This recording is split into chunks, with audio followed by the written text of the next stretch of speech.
All opinions are those of the participants making them and are not an endorsement of any position, program, religion, or political affiliation. DFG's Corner is for information, observation, and entertainment. I ask that you comment, like, share, and subscribe.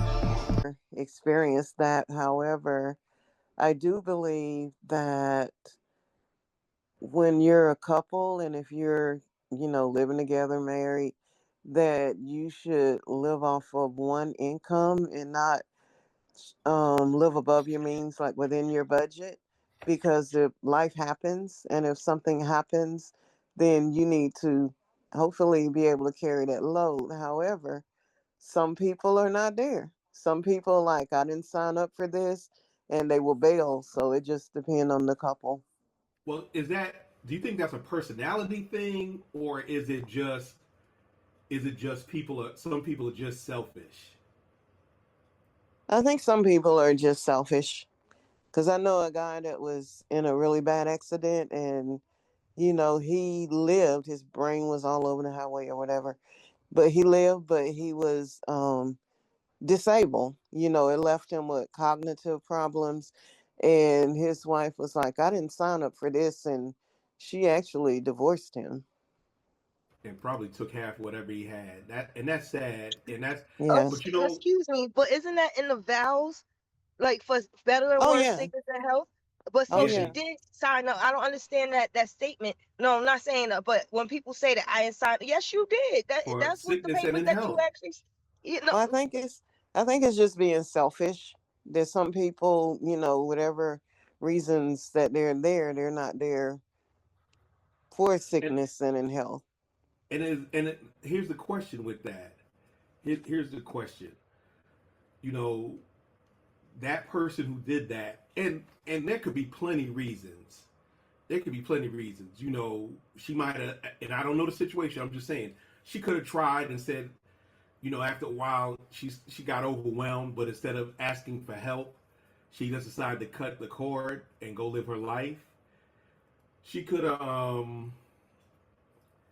she couldn't, she couldn't, she probably, the loss of income could have been it. She was expected to be taken care of. She didn't expect to take care of him Right. financially, logically, and all those other things. There are a whole bunch of reasons. So I'm not gonna pass judgment and say she did an awful thing, because she probably did it to the best of her capabilities. Meaning, she probably wasn't in it to win it to begin with, and that's where I'm going with. They are, and being you right, it's supposed to be vows for sickness and health, for richer for poorer, till death do us part. What God hath joined, let no man put asunder. So that's those are those things that like Chocolate Pearl and Dabs are doing.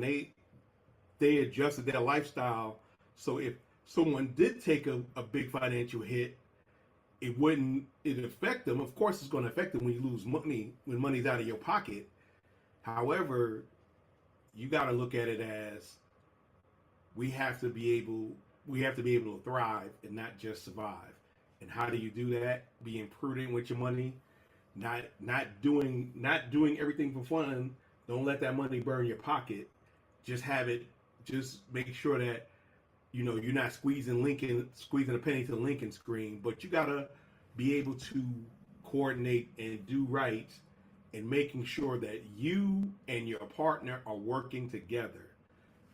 Because if it's my money is your money and your money is your money, that ain't gonna work. That's a bad way to start off. Now, as in your situation, Madam D, you said your money was no good with your partner, and some guys are like that. Probably fewer today than it was 20, 30 years ago, but it happens, and it happens. But the thing is that, and a lot of us aren't. We have, especially in today's society, unlike our parents, we weren't built to take care of people outside of ourselves, or maybe our kids. We weren't built for that. And that's a fact. When my mother's last decade on Earth, last decade on Earth, the 2000s, She stayed with me for about a year and a half, and she's like she couldn't be around me, so she moved back to New York with Apple and Bean. She was with them for like 6 months, and then she went to Chocolate Pearl, where she stayed until she couldn't physically take care of her anymore, and that was tough. And I gotta give my Pearl a big props, because I gave her she'll tell you I gave her 6 months because they were too much alike. Their personality clash. I gave him 6 months. She had her for almost 8 years. 8 years. Now there were some calls sometime, and I had to talk to my mother and kind of get her on steam, but we were all chipping what we had to make sure our mother was comfortable. These days, I don't know if these kids are built for that. I don't know if our kids are built to take care of other people outside themselves, because we've allowed we and I mean society, not us individually. They a bunch of coddled babies. I wasn't gonna say that, because it's not their fault they're coddled. It's our fault for coddling them. But what I'm saying is that a lot of us didn't prepare our kids to be able to handle great adversity. Now, some of us can do that, and some of us were born to do that. However, when you're trying, when you're barely making it, and then you get another plate, another piece item on your plate, you have to get yourself straight, and then figure out how to take care of somebody else. And a lot of us didn't teach our kids that, because if I don't know if y'all noticed, but nursing homes are getting full.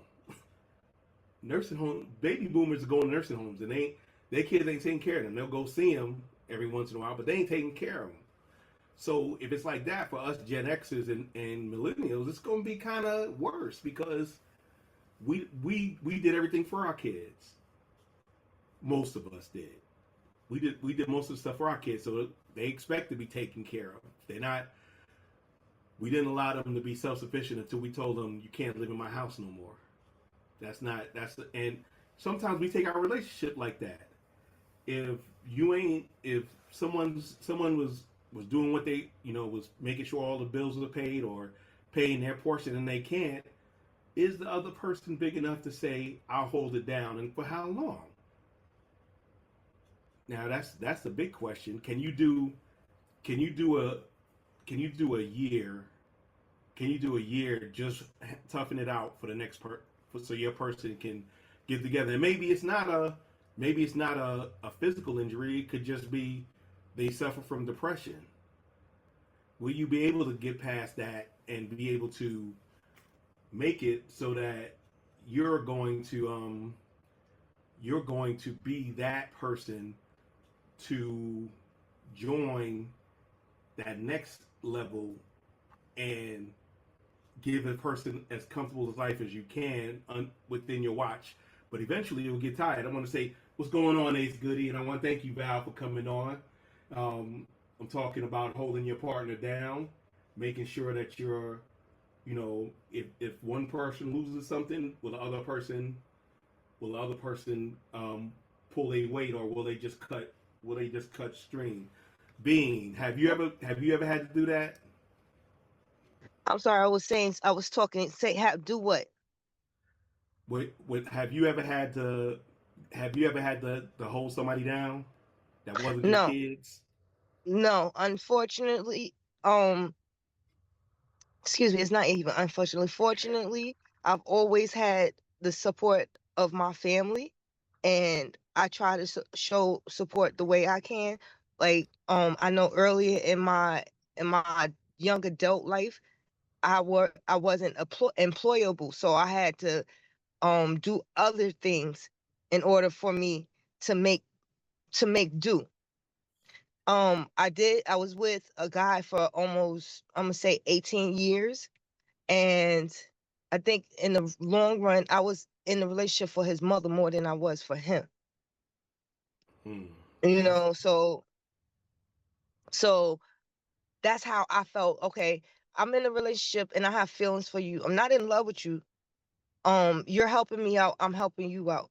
And then I wound up becoming his mother's home attendant and, things of that nature. So it was a beneficial thing, but then it turned into toxic to where I actually had to leave the state. Right. So it wasn't toxic, like violent toxic. It was just toxic to where I had to leave the whole environment, Understood. so it's hard. So like it's hard. I don't know. I know communication is the key when it comes to things like that. As far as like when you with somebody, you have to actually sit down, and sometimes you have to actually plan out who's going, what, like you said, who's going to do it and for how long, because that is an extra weight. That's like Atlas. You got the whole world on your shoulders. You ain't that. You only human. You only human. You could only do but so much. So I don't know. And I commend the people that actually do it, and they do it for multiple years and sometimes decades upon decades. They doing it by themselves.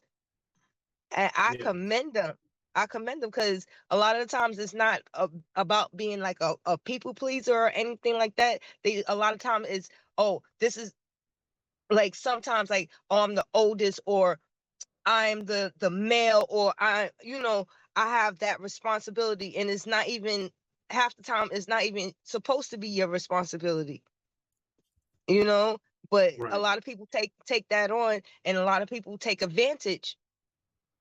So when, now that I'm purposely single, I could look at the people around me that are in healthy relationships and say, oh, okay, now I understand. Now I'm seeing. I don't know, I don't. Yeah, I'm a late bloomer, but now I'm seeing. I'm like, oh, it's possible. It's possible with communication and honesty. I don't know, Right. and I'm gonna say Right. Pearl and Black showed me a lot of things. Thanks for watching. This is the man with the golden voice, the lady's choice, and of course, smooth as a Rolls Royce, saying, never make love by the garden gate, though love is blind, the neighbor's ain't.